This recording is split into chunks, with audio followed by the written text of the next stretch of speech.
Okay, today we're gonna see interesting circuit in here. Not so trivial. It's got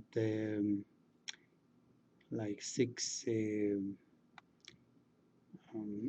between C's and I's. We'll have six of them. So we're gonna get like six equations in here.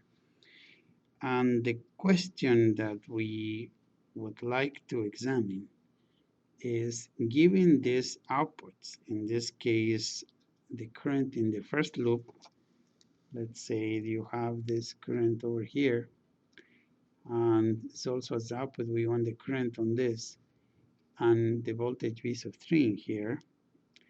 First of all, we want to find the transfer function. The transfer functions in this case is I1 in relationship to the input voltage. This is my transfer function 1. I have also I sub 2. Of course, this is in the S domain, yeah? Sub 2 of S,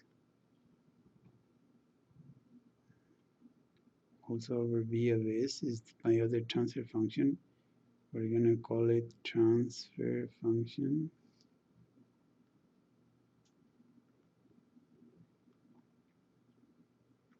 2.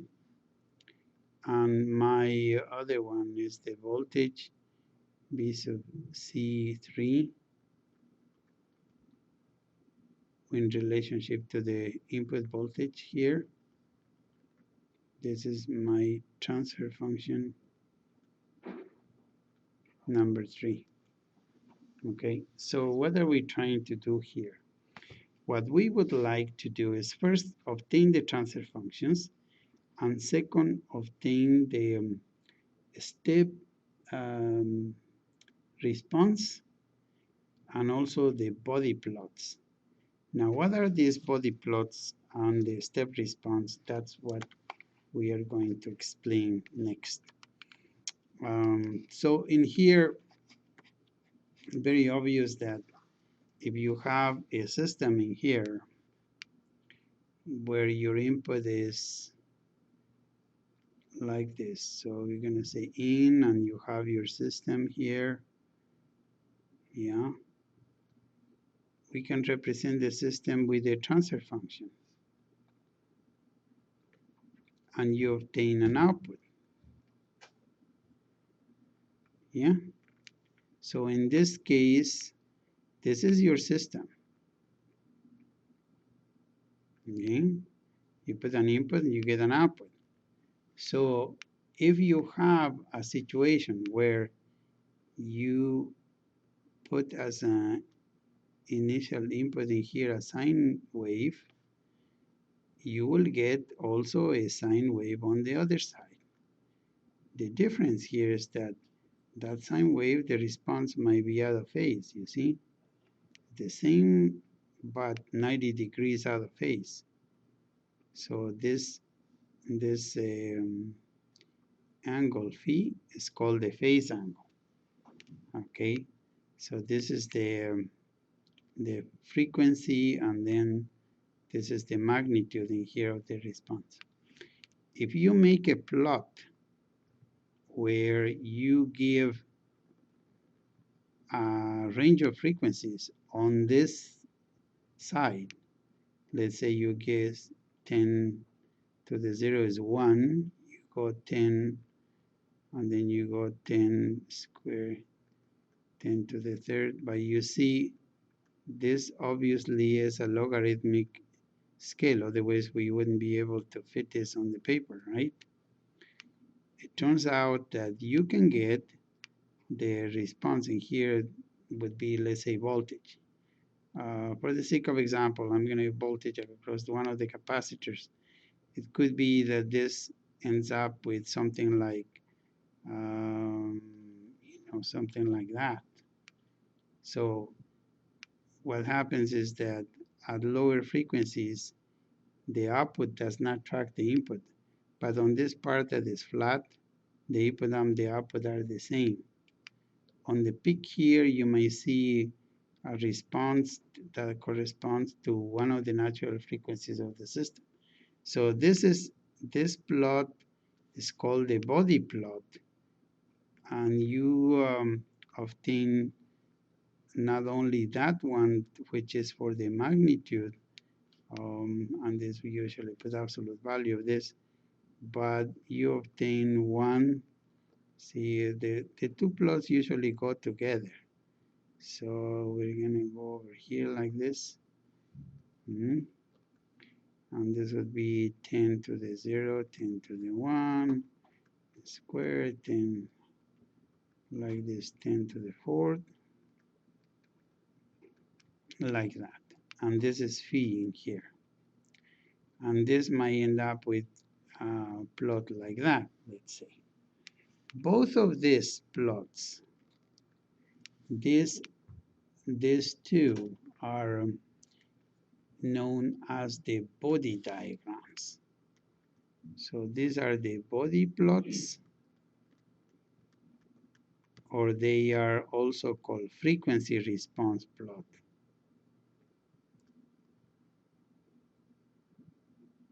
So why don't we just go ahead, put this bond graph model in ChemG, and obtain these three transfer functions. Now, what is interesting here is that we can find all the transfer functions at once using the program. And that's what I think we should exercise, that capability, and we should go ahead and do this. Let's see. Where is it? ChemG in here, yeah. And then we'll put the program on this side and keep this one someplace in there.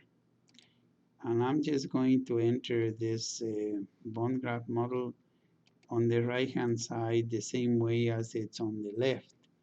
So in order to do that, one of the things we do is to put the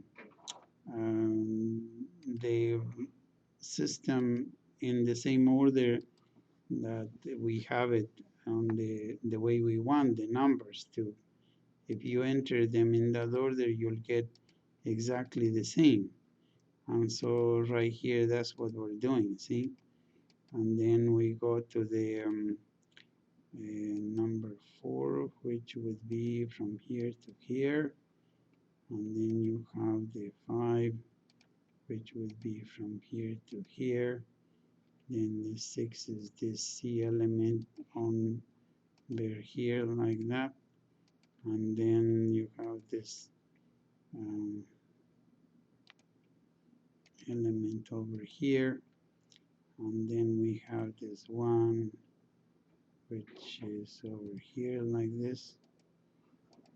And then you have this other I in here. Like this. This is number 9.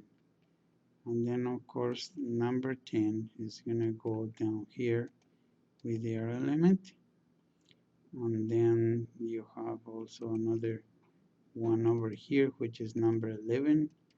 And then we will go to 12, which calls for 1 over here. So you see very quickly we enter the bond graph model on the screen. And here we go here like that. And then you have their element that is on this side, number 14. And then we are almost done, you see. This is like this. And then on the I element is number 16 over here.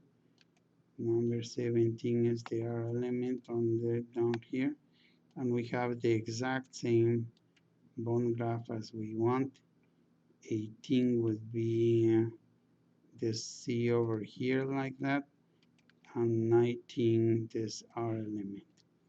So you see right now we need to identify the outputs on the bond graph model. We have this the outputs over here are the current, and could be any of these flows, like F2 is good. The other would be F sub 9, and the voltage would be E18. So we have three outputs, and therefore we have three transfer functions. So three transfer functions, and since we have only one input, then there should be those three transfer functions. So what we need to do here is go ahead and process the interface to MATLAB, and then let the interface between those two programs work out and give us the plot. I should have saved the bond graph model. Well, we have the bond graph model right here on the screen, and it's exactly as was in CAMG.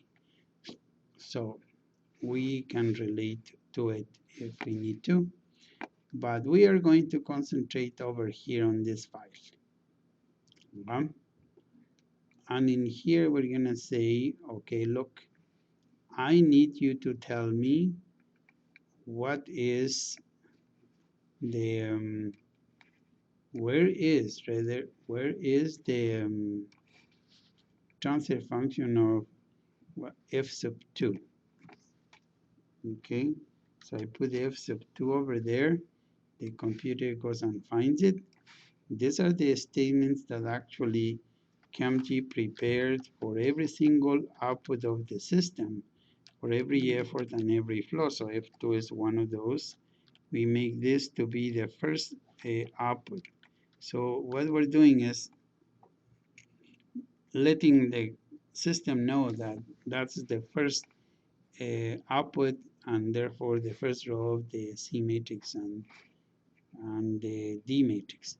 The other one is going to be F sub 9, so we go and put F sub 9 over here, and then click. Computer finds it, and this is our output number 2. Yeah, and so we tell the system, make this the second row, and then this, and there you go. And there was one more left, the voltage on the on over here on C sub 3, which was what? Was E18. So we go on, and now that we have a bunch of outputs, we really need this tool, because we would be scrolling back and forth to find out where it is. But if we do a search this way, is really nice. So this is 3, output number 3, this would be like this. Yeah, so I have defined the 3 transfer functions that I need. So what is going to happen here if we run this? And let's just put the this is going to be my input, and I am going to see the output over here on the right hand side. So I go click, do run, please. Computer goes and that's what it needs to do, and gives us the matrix A over here. See, by now it is now Mickey Mouse matrix is good size, 6 by 6. See, there you go. This is the entire A matrix. You have the B matrix over here. You have the C matrix. It's 3 rows because we have 3 outputs.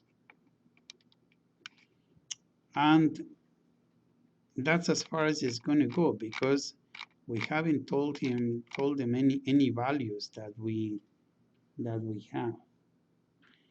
And I also it is important that we realize that these are the state variables in that order. There are 6 of those, and these are the input in here. This These two are the outputs. Okay. Somehow I did not ask it to print output number 2. Why is that?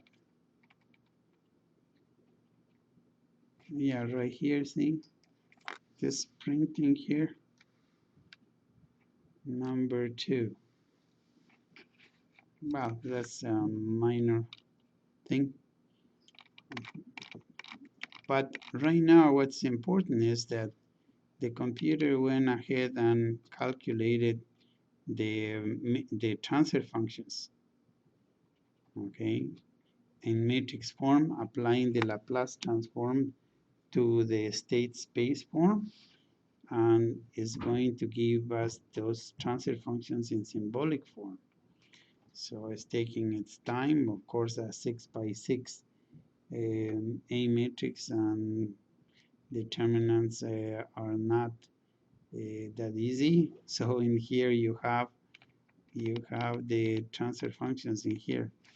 See here, you have the 3 transfer functions. Oops, they are pretty long.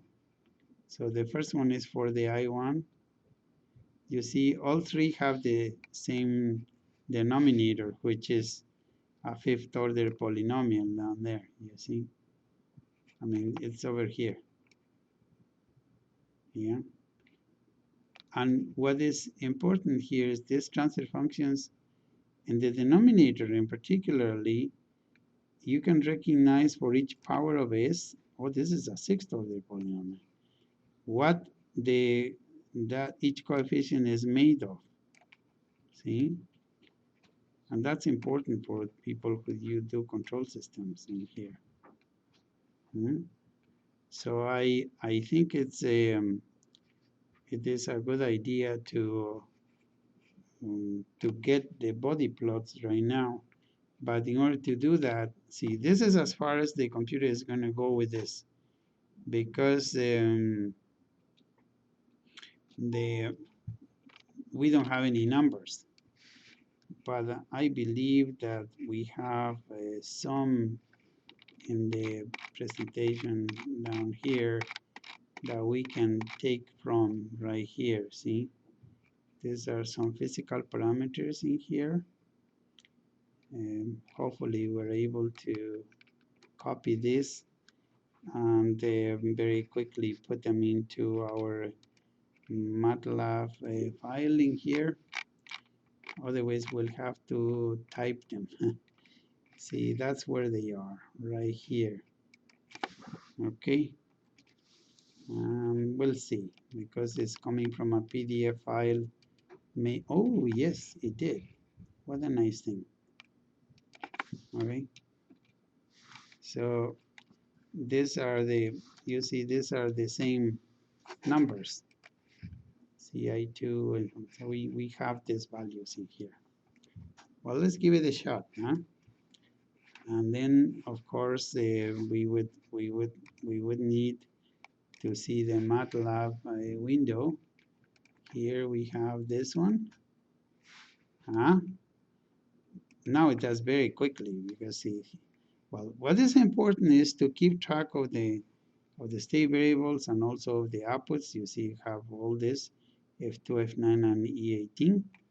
This is the A matrix now with numbers, the B matrix with numbers, the C matrix, the D matrix is the characteristic polynomial of the system, and here are the transfer functions, you see. Now you can see them a little better this time, the 3 transfer functions. The top is the F2, second one and the F9, and the third is the voltage transfer function. And you have the denominator, of course, is the same for all of them, but now each one is in the powers of s that has numbers. So we need, if we keep going, the computer is designed to get the transfer functions now processed numerically, so that we obtain the body plots and the step input response. So we have already three of the you see we have three of them. This is the body diagram for f sub 2, and this is the phase angle here. So this is the second one for the f sub 9, and this is the phase angle for that.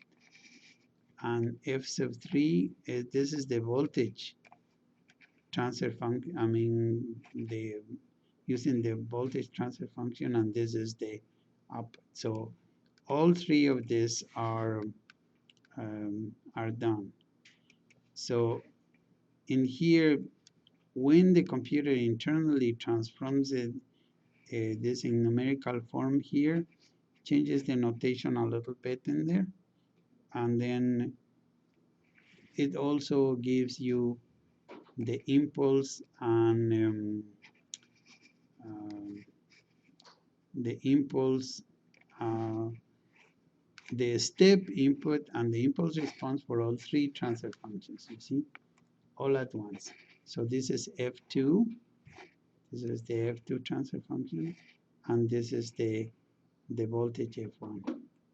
So you can see that these are the step inputs for the value for the two currents in here, and this would be the step response for the voltage. So this is the way we can operate with multiple transfer functions and save us a lot of time, a lot of headaches, and really begin using the software as it should, with more complex systems and making good use of the tools that we have right now. Perhaps just a comparison of what we have on our presentation over here. That simulation that I have in here is in the time domain, but see, there they are. These are the plots for those two currents, and they will correspond to these. See, using two different approaches, we got exactly the same answer. But this is using just the time domain simulation, using the differential equations and using an input of a step input. But this one on the right hand side, this is using the transfer functions.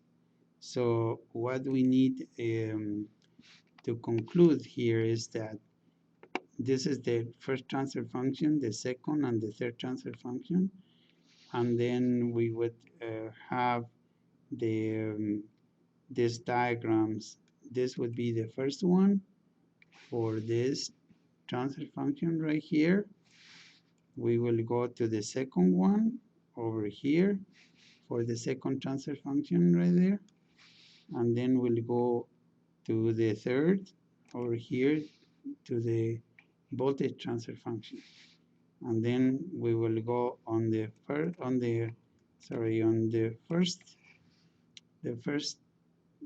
this is going to be the step response to all three transfer functions, and then of course the last thing is your impulse response, which also is given to you. So a lot of work has been done, something that you would have had to do by hand, making all these plots once you knew the transfer function.